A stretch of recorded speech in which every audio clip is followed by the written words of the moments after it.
आदाब नमस्कार, मैं अजहर शमीम और आप देख रहे हैं देश दुनिया। दोस्तों, वक्फ अमेंडमेंट एक्ट पर सुप्रीम कोर्ट में सुनवाई चल रही है। अभी सुप्रीम कोर्ट के चीफ जस्टिस संजीव खन्ना और उनके दो सहयोगियों की जो बेंच है उसने फ़िलहाल 1 हफ्ते का समय दिया हुआ है सॉलिसिटर जनरल को उनके आग्रह पर वक्फ अमेंडमेंट एक्ट पर सरकार का पक्ष रखने के लिए, उसका जवाब देने के लिए। लेकिन अभी से चीफ जस्टिस पे दबाव बनाया जा रहा है, उनको ट्रोल किया जा रहा है। और इसकी शुरुआत तो तभी हो गई थी जब ये सुनवाई होने से 24 घंटा पहले ही किरण रिजिजू, जो अल्पसंख्यक मामलों के मंत्री हैं, उनका बयान आ गया था कि न्यायपालिका को कार्यपालिका में हस्तक्षेप से बचना चाहिए, वरना कार्यपालिका भी न्यायपालिका के मामले में दखल देने पे मजबूर होगी। तो यानी उन्होंने पहले ही संकेत दे दिया था कि आप सरकार के खिलाफ़ न जाएं। सरकार ने जो कानून पास कर दिया है आप उसको एज इट इज़ मान लें और उसकी समीक्षा न करें। तो अब बहरहाल संजीव खन्ना ने ये बात नहीं मानी और उन्होंने संविधान को फॉलो किया। संविधान के तहत उन्होंने सुनवाई की और पक्ष और विपक्ष की जो ज़बरदस्त दलीलें उनके सामने आई उस पर उन्होंने कई पॉइंट्स पर एतराज़ जताया, जो ख़ास करके वक्फ बाई यूज़र और 2 गैर मुस्लिमों को की नियुक्ति, उसके अलावा जो है 2-1 और भी पॉइंट्स हैं जिस पर एतराज़ जताया जा रहा था, उस पर उन्होंने भी एतराज़ जताया। और अब जबकि 2-3 दिन गुजर चुके हैं और 2-3 दिन के बाद फिर से जब सुनवाई होगी तो उससे पहले ही एक माहौल बनाया जा रहा है और अमित शाह की ट्रोल आर्मी लग गई है। उसमें केंद्रीय मंत्री से लेके सांसद और सांसद से लेके जो बीजेपी के पेड वर्कर हैं, जो आईटी सेल के ट्रोल हैं, सब अपने अपने काम पर लग गए हैं।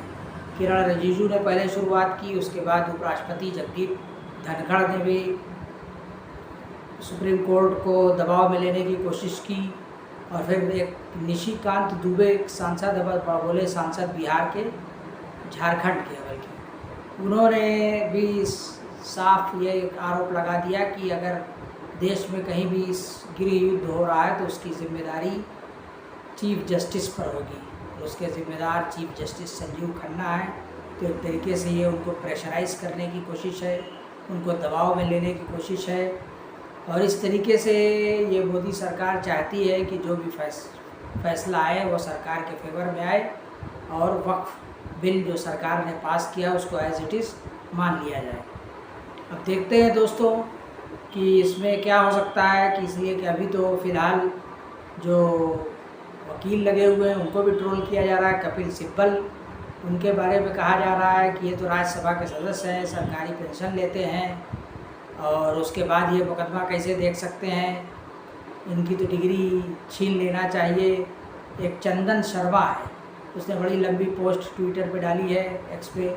उसके अलावा दीपक शर्मा है, अरुण यादव हैं, कई एक ट्विटर हैंडल है जो बीजेपी आईटी सेल से या बीजेपी के लोगों से जुड़े हुए, एक यूट्यूब चैनल है अजीत भारती।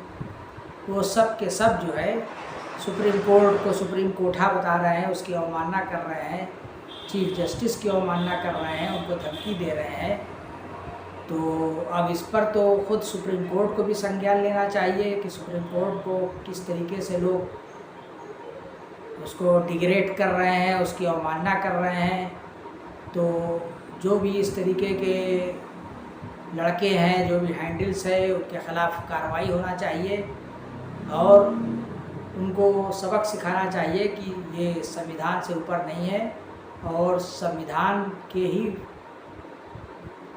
तौर तरीके पर उसको देखते हुए, उसी को जो है कसौटी मानते हुए ही इस कानून पर निर्णय दिया जाएगा। तो दोस्तों, मैं अजहर शमीम और आप देख रहे हैं देश दुनिया। आपसे गुजारिश है कि आप इस चैनल को ज़्यादा से ज़्यादा लाइक कीजिए, शेयर कीजिए। पहली बार अगर देख रहे हैं तो सब्सक्राइब कीजिए। शुक्रिया।